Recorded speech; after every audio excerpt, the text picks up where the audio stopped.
Mid day মিলে রান্না হয়, আমি দেখাবো কাকদ্বীপে। এই দেখুন তো, এটা হচ্ছে বাচ্চাদের রান্না করবার জায়গা। এখানে একটা বাচ্চাদের রান্না করলে কোথায় কি বসবে বলুন তো? একে কি করে হয় এখানে?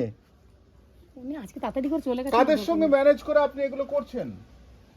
উনি কত বাচ্চারা খায়? কত তাদের বয়স কত? কত সব থেকে ছোট কত? 3 বছর 4 বছর?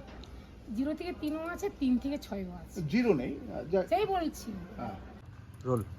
কাকদ্বীপের একটা আইসিডিএস সেন্টার, যেখানে বাচ্চা বাচ্চা শিশুদের সরকার থেকে পুষ্টির জন্য মিড ডে মিল রান্না হয়। আর সেখানে রয়েছে উনি মিড ডে মিল রান্না করেন। বলছি দিদি, আপনি মিড ডে মিল রান্না করেন না, তাই আমি তো? রান্না করি না। না, আপনি মিড ডে মিলের আমি দিদিমণি। আপনি দিদিমণি। বলছি আপনার এখানে রান্না হয়? হ্যাঁ, সে চলে গেছে এই রান্না। বলছি এক একটা বাচ্চা কতটা করে পায় রেগুলার পুষ্টির জন্য? ও তো বললাম 50 75 ভাগ করা আছে, ভাত আর খিচুড়ির দিনে, আর মায়েদের 100। ঠিকঠাক করে পায় বাচ্চারা? হ্যাঁ, বাচ্চা ঠিকঠাক করেই পায়। আপনি শিক্ষিকা, আপনার বেতন বলতে নেই। যাই হোক, আমি দেখাবো। এটা কি? এটা এটা আমি ব্যক্তিগত রান্না করেছি। হ্যাঁ, এটা আমি ব্যক্তিগত রান্না করেছি। আমি বছর বছর রান্না করি। বছর তো ঝড় হয়, বছর ঝড়ে সব রান্নাঘরটা আমার ভেঙে চৌচির হয়ে যায়। আমার বছর রান্না করতে হয়। আমি নিজে এই করি। পাকার ঘরটা কি আপনার? এটা আমি আমার সমস্ত সর্বস্ব না, যাই হোক, করেছি। পাকার ঘরটা আপনার তো? হ্যাঁ, সেটা আমার। এই পাকার ঘরটা একটু যদি দেখায়।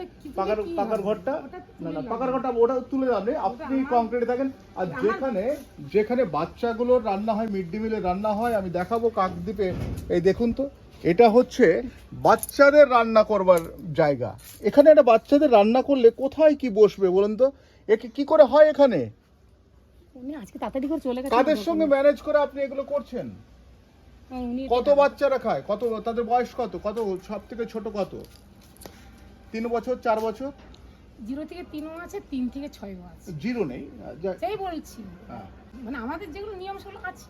বাচ্চাদের পুষ্টি কি হবে? বাচ্চাদের তো অপুষ্টি হবে এতে। কি করছেন আপনারা? কিসের অপুষ্টি বলুন তো? এটা একটা আমি রান্নাঘর। তো বললাম যে ও রান্না পরিষ্কার পরিচ্ছন্ন করে যায়। আজকে তার কোনো কারণ দরকার ছিল, চলে গেছে। আজকে তার কোনো কারণে এমার্জেন্সি ছিল, চলে গেছে। মানে আমি তো এটা বললাম। আপনার বাড়িতেই না, রান্না সে করছেন? লাথা ঝাড় দিয়ে লাথা ঝাড়া দিয়ে পরিষ্কার পরিচ্ছন্ন করে যায়। সে আজকে তার এমার্জেন্সি কি ছিল, সে দরকারে বেরিয়ে গেছে, যার জন্য এর অপরিষ্কার। আমি তো বললাম, আমাদের কতবার একটা কথা বলবো।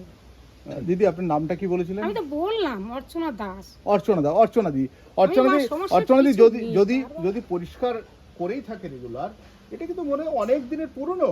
আরে তো আমি বলছি, আমি ব্যক্তিগত রান্না করেছি। আমার বছর বছর করতে হয়। বছর ঝড়ে রান্নার উড়ে যায়, ভেঙে যায়, আবার করতে হবে, ডিসেম্বর আবার সারাতে হবে, শীতকাল পড়েছে আবার সারাবো। আপনাদের ইন্সপেকশনে আসে? হ্যাঁ, আমাদের সদস্য কে আসেন? দিদি আসে। কে আসেন? প্রতি মাসে আমার দিদি আসে। আমাদের দিদি আছে, সুপারভাইজার দিদি আসে। কি নাম তার? মধুরিমা ভট্টাচার্য। উনি কি মানে ওই সিপিডিওর ওখানে বসেন? সে কোথায় বসে আমি কি করে জানবো? উনি আমাদের ডিপার্টমেন্টে আছে, উনি আসে, আমাদের আসে, প্রত্যেকটা সেন্টারে চেক আপ করতে যায়। প্রত্যেকটা সেন্টারে? হ্যাঁ। আপনার এই সেন্টারটা ভাবুন তো, একজন যিনি ইন্সপেকশনে আসেন, আমি দেখাবো আপনাদের। একেবারে দেখুন, যদি ইন্সপেকশনে এসে থাকে তাহলে কোনোদিন এটা হতে পারে? আপনারা বলুন তো, যে উনি বলছেন যে যিনি কাজ করতে আসেন তিনি আসেননি, যিনি কাজ করতে, আর তিনি ঠিকমতো না এটা উল্টো পাল্টা। আপনি কি বলছেন? আপনি দাঁড়ান, নিজে ঢুকে দেখুন। আপনি শিক্ষিকা, বাচ্চাদের খাওয়াচ্ছেন, কি করছেন এটা? ক্যামেরায় এরকম করছেন কেন? আমি বলছি, ও প্রতিদিনই লাতা ঝাড়া দিয়ে পরিষ্কার করে যায়। ও আজকে ইমার্জেন্সি ছিল বলে বেরিয়ে গেছে, কোনো একটা ঘরে তাড়াতাড়ি করে ডেকেছে, যার জন্য লাতা ঝাড়া দিতে পারেনি, পরিষ্কার করতে পারেনি। ও পরিষ্কার করে দিদি, এটা কতদিনের ময়লা আপনি বলুন তো? আপনি আজকেই রান্না করে গেছে, কতদিনের ময়লা হবে? কি বলছেন? আজকেই তো এক্ষুনি রান্না করেছে, বেরিয়ে গেল। কি বলছেন? এগুলো কি? না, একটু এরকম করলে তো হবে, এরকম না এগুলো কি? আপনি বাচ্চাদের খাওয়াচ্ছেন? আমি বলুন না, আমরা মিডিয়া পারসন, আপনি কেন এত করছেন? আমরা মিডিয়া পারসন, আমি তো আপনার মিডিয়া হয়েছে বলে কি আমি কি না আপনার কথা বলতে থাকবো আপনাদের সামনে? না, আমি উল্টো পাল্টা নয়। এটা হচ্ছে রান্নাঘর, আর আপনার বাড়িতেই রীতিমতো তখন দিয়ে চার্জ করছেন কেন বুঝি না। আমি তো বলছি আমার সব ঠিকঠাক আছে।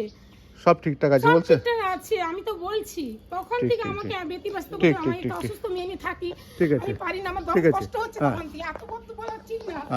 অর্থাৎ আমি নিজে হয়ে যাচ্ছি আমাদের কাছে। অর্থাৎ উনি তো অসুস্থ হয়ে পড়ছেন আমাদের কথা শুনে, কিন্তু রান্নাঘরটা দেখালাম একটা আইসিডিএস এর রান্নাঘর, একটা অঙ্গনওয়াড়িদের রান্নাঘর, সেটা কিভাবে কিরকম হওয়া উচিত সেটা আপনাদের দেখালাম।